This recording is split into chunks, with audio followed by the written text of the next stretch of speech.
नमस्कार प्रेक्षकांनो, तर आपण बघतोय "तू ही रे माझा मितवा"चा आजचा इंटरेस्टिंग असा एपिसोड. एपिसोडच्या सुरुवातीला ईश्वरीला असे छान नटलेलं बघून अंजली पण म्हणतीये, "खरंच आईची आठवण आली तुझ्याकडे बघून." अविनाश मामा पण म्हणतात, "असंच तेज असायचं तिच्या चेहऱ्यावर." अंजली परत म्हणते ईश्वरीकडे बघत, "खरंच खूप सुंदर दिसतीयेस. चला पूजा करून घेऊया. ये." असं म्हणून सांगते. तर अर्णव हलताना बघून अविनाश मामा लगेच म्हणतात, कमाल आहे. नाही म्हणजे लग्नानंतर अर्णव पूजापाठ करायला लागलाय, असं अविनाश मामा म्हणतात. अंजली हसते अर्णवकडे बघून. तर अर्णव म्हणतो, "मामा, प्रथा आहे तशी म्हणून करतोय," असं लगेच अर्णव सांगतो. तर लगेच अविनाश मामा "ओ" असं म्हणतात. तर अर्णव म्हणतो लगेच, "पूजा करूया आपण." तर अविनाश मामा "ये ये" असं म्हणतात. तर आता अंजली म्हणते, "ईश्वरी, अगं आता त्याच्या उजव्या बाजूला जा," असं सांगते. तर प्रेक्षकांनो आता बघा पुढे काय घडते ते. ईश्वरी अर्णवच्या उजव्या बाजूला जाणार, तेवढ्यात अर्णवच्या हातावर एक हात पडतो आणि तो हात कुणाचा आहे ते कळेलच तुम्हाला. कारण अर्णवच्या हातावर हात ठेवून तिकडे लावण्या येते, उभी राहतेय आणि आता प्रेक्षकांनो इकडे अंजली, ईश्वरी दोघीजणी अशा ना असं लावण्याकडे अशा बघतायत. तर लावण्या आता पुढे येते, अर्णवच्या बाजूला उभी राहते. तोपर्यंत अर्णव म्हणतो, "लावण्या, हे काय करतेस तू?" तर लावण्या पुढे म्हणते, "आज तुझ्यासोबत आरती मी करणार आहे," असं सांगते. तर प्रेक्षकांकडे वल्लरी मामी हो अशी मान डोलावते.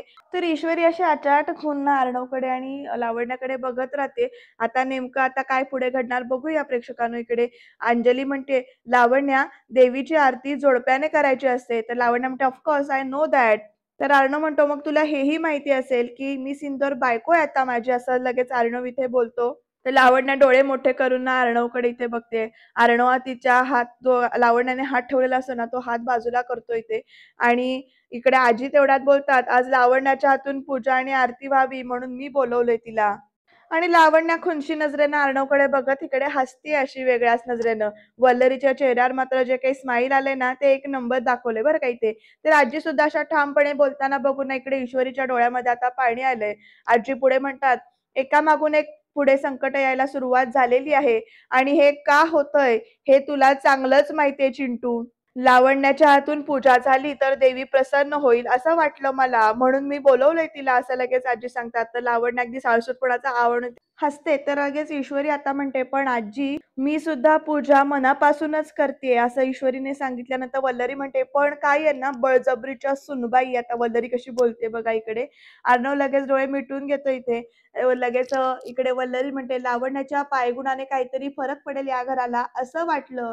असं इथे सांगितल्यानंतर ना लावण्य अशी डोळे मोठे करून इकडे ईश्वरीकडे बघते. वल्लरी पुढे म्हणते, "या घराला ना आता शांतता हवी आहे आणि काय गं, तुझी इतकीच मनापासून श्रद्धा आहे, तर मग एका मागोमाग एक संकट का येतायत?" असा प्रश्न वल्लरी ईश्वरीला विचारते. अर्णव सगळं आता ऐकून घेतोय बघा 2 मिनिटं आणि मग वल्लरी पुढे म्हणते, "आरतीच्या वेळेला आधी अर्णवचा हात भाजला, त्याच्यानंतर कंटेनरचा ॲक्सिडेंट झाला. हे सगळं काय आहे? मला तर असं स्पष्ट वाटतंय, की या घरावरचं अशुभ सावट दूर करण्यासाठी लावण्याचे हात लागायला हवेत आरतीला," असं सगळं वल्लरी बोलते. तर प्रेक्षकांना अविनाश मामा रागाने बघतायत आता वल्लरीकडे. अर्णव जरा गप्पच उभा आहे.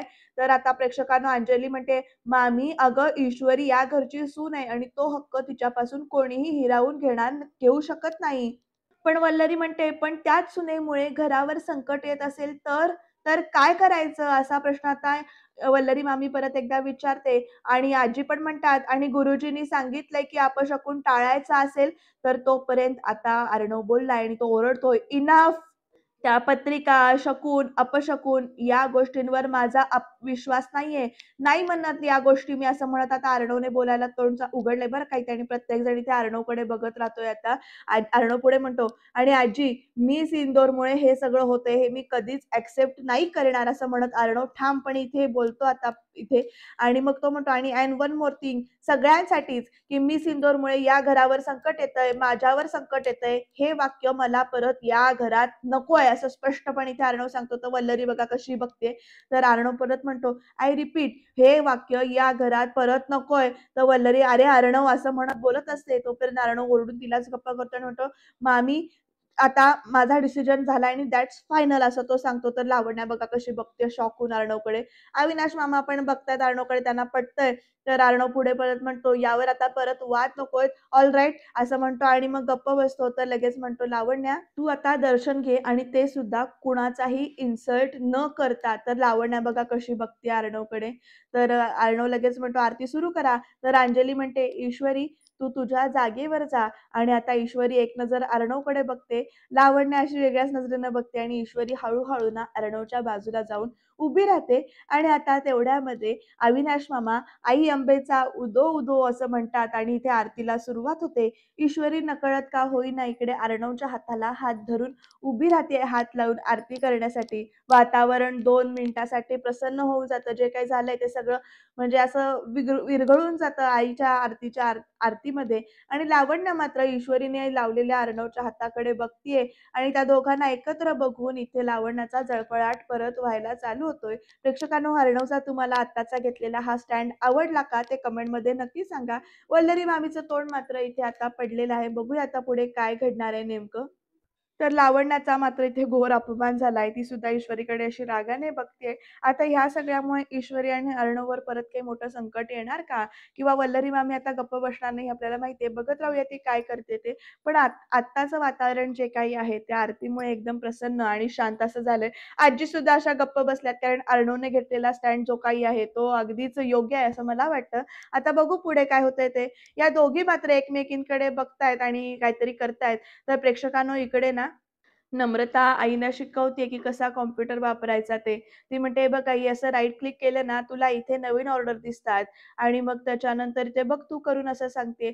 तर इथे आईसुद्धा करायला बघतायत. तोपर्यंत प्रेक्षकांना या दोघींचं लक्ष जातं. तर तो डिलिव्हरीवाला माणूस जो काही येतो परत बॉक्स घेऊन आलाय. नम्रता विचारते, "अहो दादा, हे परत का आणली तुम्ही ऑर्डर?"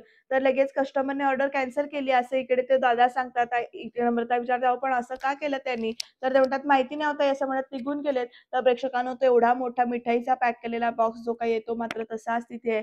तर आता नमू काय करायचं आता एवढ्या मिठाईचं असं म्हणत आई नम्रताला प्रश्न विचारतायत. नम्रता आता सांगते, पैसे परत जाणार आता त्यांच्या अकाउंटला आणि आपण जे पैसे वापरलेत त्यांच्या मिठाईसाठी तर ते सुद्धा आता द्यावे लागतील. तर आई म्हणतात, "आता दुष्काळात 13वा महिना म्हणतात ना, तो हा असा बघ, ते याला म्हणतात. इथे आधीच खर्च वाढलेले आहेत आणि त्यात हे असं नुकसान होतंय." आणि मग प्रेक्षकांना नम्रता पण अशी एकदम अशी घाबरल्यासारखी बोलते आणि म्हणते, "आई, अगं आता याच पैशाने आपण बाबांच्या गोळ्या घेणार होतो ना?" असं विचारते नम्रता आईला. तर आता प्रेक्षकांनो, आई पण अशा एकदम गप्प बसतात आणि म्हणतात, "इशू." आणि मग एकदम नम्रताकडे बघत विचारतात, "मग नमू, नमू अगं आता इशू असती तर काय केलं असतं?" असा प्रश्न विचारतात. तर इकडे नम्रता पण जरा विचार करते, "काय केलं असतं बरं?" आणि तोपर्यंत तिचं लक्ष जातं त्या गणपती बाप्पाच्या फ्रेमकडे. तर नम्रता म्हणते, "आई, इशूने सगळं आपल्या गणूबाप्पावर सोपवलं असतं." तर आई पण म्हणतात, "हो ना, आपण पण तेच करूया." असं म्हणत ना दोघी गणपतीच्या जवळ येऊन प्रार्थना करतात आणि आता काय प्रार्थना करतात बघा. "हे गजानना, नको एवढी परीक्षा बघूस. यांच्यासाठी औषधं घेता यावीत म्हणून परत आम्ही हे सगळं चालू केलेलं आहे." अशी प्रार्थना करतात गणपतीसमोर. आता बघू पुढे गणपती बाप्पा कशी बुद्धी देतोय किंवा कशी वाट दाखवतोय ते. तर इकडे ईश्वरी ना रागारागाने सगळे दागिन्यांचे बॉक्स जे काही आहेत ते कपाटामध्ये ठेवतीये. त्याच्यानंतर ज्या काही साड्या आहेत तिच्या साडी आहे नेसलेली ती सगळी अशी घडी करून ठेवते कपाटामध्ये. अक्षरशः कोंबतीये रागारागाने. अर्णव तिचं जे काही चाललंय ते बघतो. तिचं काही खाली पडती दुसरी साडी ती उचलते ती पण रागारागाने अशी आतमध्ये ठेवते आणि कपाटाचं दार ना धाडकन लावते. तर लगेच ना इकडे ईश्वरीनं अर्णवकडे बघायला लागते. तर अर्णव तिच्याकडे बघतोय आणि आता पुढे काय या दोघांची तू-तू, होते ते बघूया.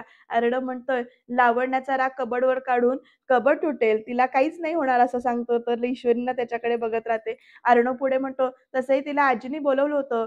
सो तुला एवढं इन्सिक्युअर होण्याची काही गरज नाहीये." तर ईश्वरी, "हां?" असं म्हणत ना अर्णवच्या पुढ्यातून उभी राहते आता आणि म्हणते, "इन्सिक्युअर आणि मी आणि तेही लावण्या मॅडममुळे?" असं प्रश्न ईश्वरी विचारते आणि म्हणते, "का असं वाटतंय तुम्हाला? काय संबंध?"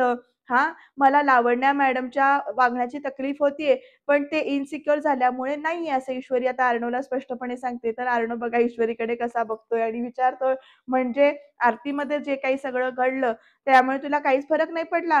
तर ईश्वरी म्हणते, "सांगितलं ना, लावण्या मॅडममुळे मला काहीही फरक पडत नाही. त्यांनी तुमच्यासोबत जरी आरती केली असती ना, तरी मला काहीही फरक पडला नसता." असं ईश्वरी इकडे अर्णवला स्पष्ट सांगते.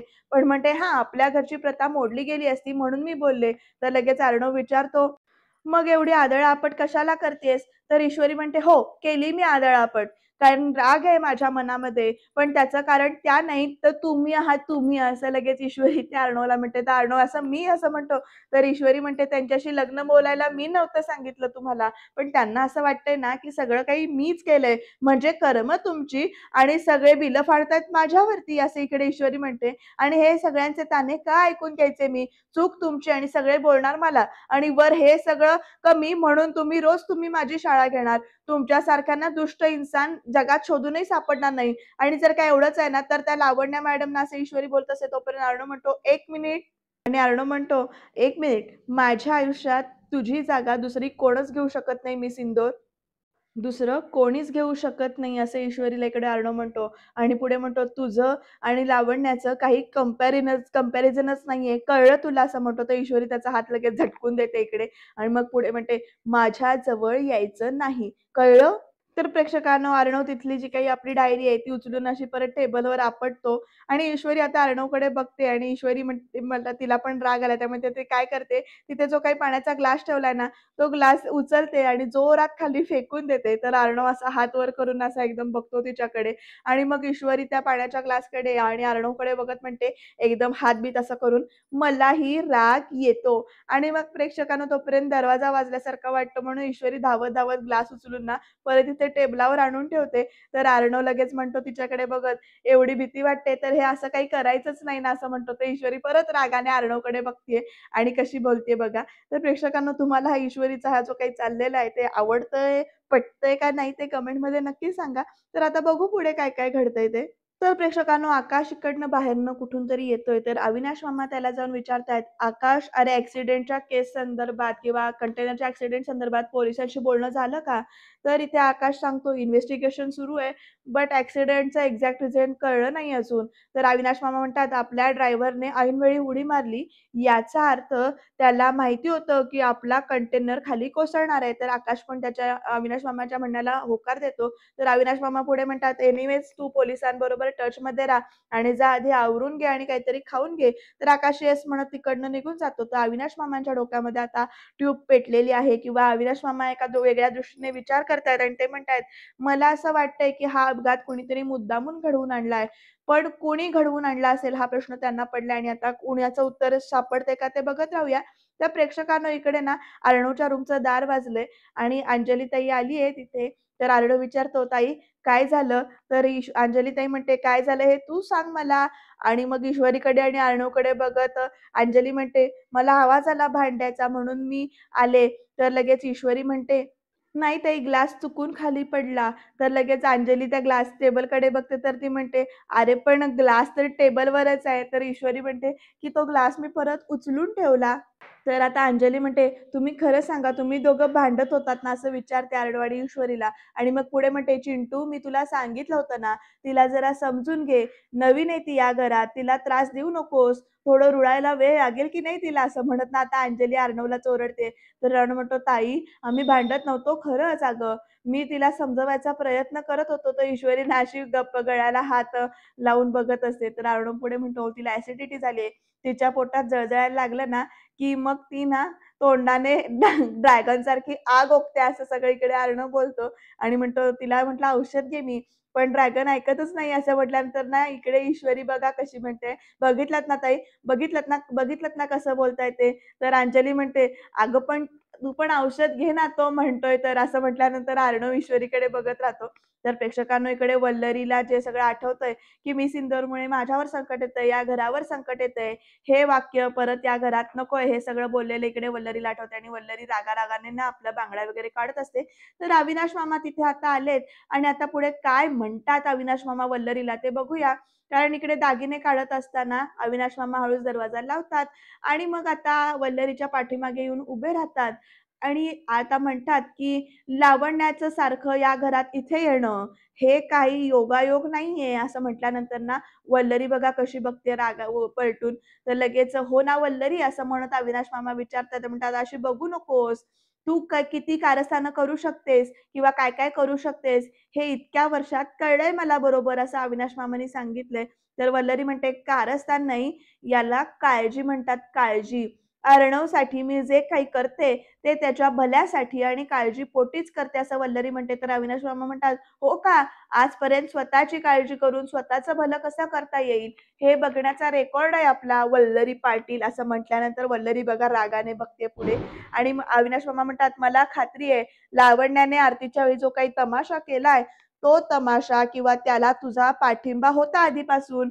तर लगेच जरा जास्तच बोलताय तुम्ही." असं वल्लरी म्हणते. "मी जे काही करते ते घराचा." तर अविनाश मामा तिला अडवतात आणि म्हणतात, "हे सगळं आहे ना, हे लोकांना सांग, मला नाही. हां, कळलं ना?" असं म्हटल्यानंतर वल्लरी परत रागाने बघते अविनाश मामांकडे. तर प्रेक्षकांनो इकडे आरडू ईश्वरीकडे बघत असतो, तर ईश्वरी म्हणते आता अंजलीताईंना, की "तुम्ही म्हणताय ना म्हणून मी औषध घेते." तर अंजली म्हणते, "हे बघा तुम्ही दोघंही समजूतदार आहात, त्यामुळे प्लीज तुम्ही दोघं सुद्धा भांडू नका. आधीच माझ्या डोक्याला यांचं टेन्शन आहे. तू आणखीन माझं टेन्शन वाढवू नकोस हां चिंटू." तर लगेच अर्णव विचारतो, "जिजूंचं टेन्शन?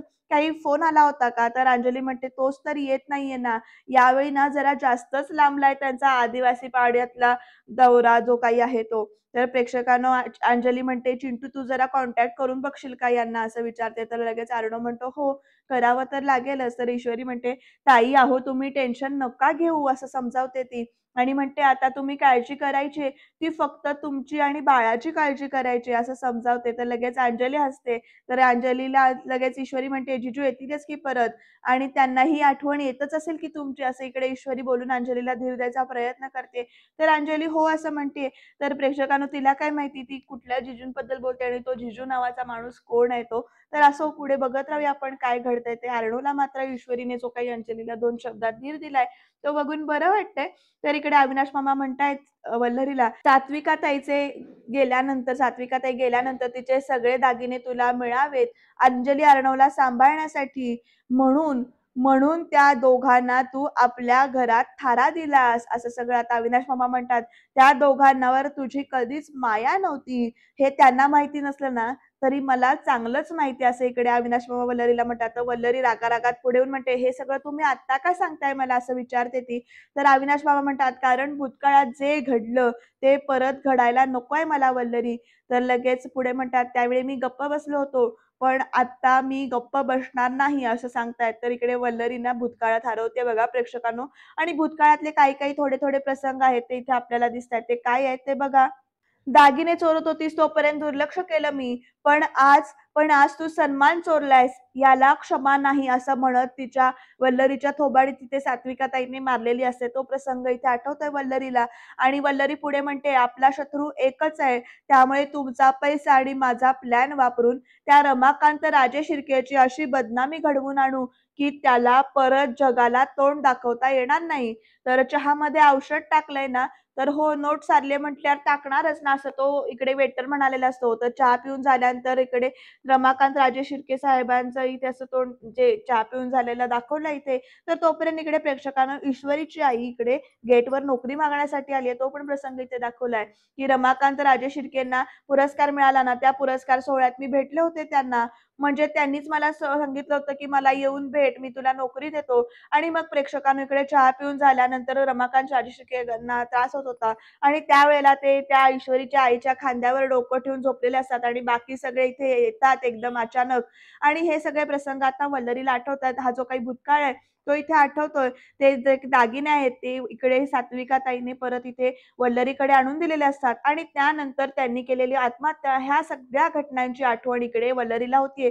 तर वल्लरी आता भूतकाळातनं इकडे वर्तमान काळात येऊन अविनाश मामांना म्हणते, की बरं झालं तुम्हीच मला आठवण करून दिलीत, कारण भूतकाळ विसरणार नाहीच आहे मी असं म्हणत इकडे वल्लरी जोरात बोलते आणि मग पुढे म्हणते आणि हो, अजून एक गोष्ट, ईश्वरीमुळे जर का अर्णवच्या आयुष्याला धोका असेल, तर लावण्या त्याच्या अवतीभोवती सतत असेल याची मी सुद्धा काळजी घेईन असं इकडे वल्लरी म्हणते आणि म्हणते कारण हाच शेवटचा उपाय असेल. तर अविनाश मामा म्हणतात, "हा उपाय नाही, हा डाव आहे. ईश्वरीला या घरातून बाहेर काढण्याचा डाव." असं म्हणतात आणि मग पुढे म्हणतात, "वल्लरी एक गोष्ट लक्षात घे तू, ह्याच्यामुळे अर्णव ईश्वरीचा संसार उद्ध्वस्त झाला, तर त्याची किंमत तुला मोजावी लागेल." असं इकडे सांगितलंय. तर वल्लरी बघा कशी बघते अविनाश मामांकडे आणि मग म्हणते, "हो?" असं विचारते ती त्यांना आणि म्हणते, "जमणार आहे, कारण आजवर." तर लगेच अविनाश मामा म्हणतात, "बास, आता पुढे वल्लरीला अविनाश मामा काहीच बोलू देत नाहीयेत. तिथनं निघून जातायत ते. तर ते निघून गेल्यानंतर इकडे वल्लरी म्हणते, 17 वर्षांपूर्वी जिथे हा खेळ सुरू झाला होता तिथेच परत नाही यायचंय मला आणि ईश्वरीच्या आईने मला ओळखण्याआधी ईश्वरीलाच या घरातून जावं लागेल आणि हे दॅट इज दॅट असं आता तिनं फायनल केलेलं आहे. बघूया कितपत यशस्वी होते ती या प्रयत्नात. तर आता प्रेक्षकांनो बघत राहूया पुढे काय घडणार आहे ते. तर प्रेक्षकांनो इकडे अंजली म्हणते अर्णव आणि ईश्वरीला तुम्ही झोपा असं म्हणत गुड नाईट असं म्हणत निघून जाते. तर प्रेक्षकांनो अंजली ताई निघून गेल्यानंतर इकडे अर्णव ईश्वरीकडे बघत असतो. तर ईश्वरी त्याला बघते आणि म्हणते वा वा वा वा छान छान छान काय मस्त खोटं बोलताय ड्रॅक्युला. तर लगेच इकडे अर्णव ना ईश्वरीकडे बघत असतो आणि म्हणतो मी ड्रॅक्युला. तर लगेच ईश्वरी म्हणते मी ड्रॅगन. तर तुम्हाला ना प्रत्येक बाबतीत खोटं बोलायची सवयच आहे आणि माझ्या बाबतीत तर सगळं खोटंच बोलताय तुम्ही. तर अर्णव ईश्वरीला ओढून घेतो परत आणि म्हणतो माझ्या ताईसाठी जगातलं कितीही मोठं खोटं बोलू शकतो मी. ती सेफ राहावी हीच माझी प्रायोरिटी आहे असं म्हणतो तो. तर ईश्वरी अर्णवकडे परत एकदा बघते आणि हात झटकून घेते आपला आणि मग पुढे म्हणते हात लावायचा नाही आणि मग परत म्हणते परत माझ्या जवळ आलात ना तर मात्र वाईट पस्तावाल तुम्ही असं सगळीकडे ईश्वरी अर्णवला म्हणते. तर अर्णव तिच्याकडे बघतच राहतोय. बघूया आता पुढे काय घडतंय ते. तर प्रेक्षकांना वल्लरी इथे म्हणते उद्याच्या भागात किंवा पूजा व्हायच्या आधीच ताट खाली पडलं. कारण ईश्वरीच्या हातून ताट पडलेलं असतं. तोपर्यंत ईश्वरीची आई ईश्वरीला हाका मारत आली. आता वल्लरी नेमकं कुठे जाणार ते बघूया. कारण इथे राकेश सुद्धा पळताना कुणाला तरी दिसतोय आणि अर्णव आणि अविनाश मामा राकेशबद्दलच काहीतरी बोलतायत. राकेश मुंबईत आहे ह्याची या दोघांना खात्री पटलीये. राकेश मुंबईतच आहे म्हणजे तो अजून काहीतरी प्लॅन करणार, पण यावेळी तो आपल्या हातातून सुटला नाही पाहिजे असं अविनाश मामा आणि अर्णव दोघांचं बोलणं चालू असतं. बघत राहूया नेमकं काय घडणार आहे ते, कारण राकेशला आता लवकरात लवकर सगळं सत्य समोर यावं असं वाटतंय. हे सगळं जाणून घेण्यासाठी तुम्ही चॅनलला सबस्क्राईब करायला विसरू नका आणि बघत राहा तू हिरे माझा मितवा.